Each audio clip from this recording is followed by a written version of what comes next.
এইভাবে আমারে বিপদে ফেলায় মেঘলার কোনোভাবেও খালাতো বোনের বিয়েতে চলে যাওয়া ঠিক হয় নেই।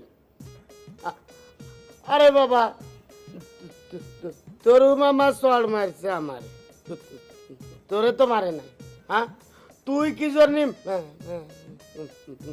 ম্যাডাম রে ক্ষতি গেলি? হ্যাঁ, ম্যাডাম যদি আমার স্যারের কয়ে দেয় তাহলে তো আমার হিংসা দিতে দিতে আমার জীবন জ্বালাপালা হয়ে যাবে নে।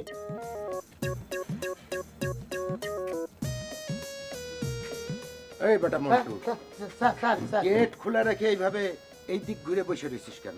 ও স্যার, হয়েছিল কি ওই একটু আগে রফিক স্যার গেছে তো, আমি যখনই গেট লাগাতে গেছি তখন আমার বাড়িতে ফোন আইছিল আর কি স্যার।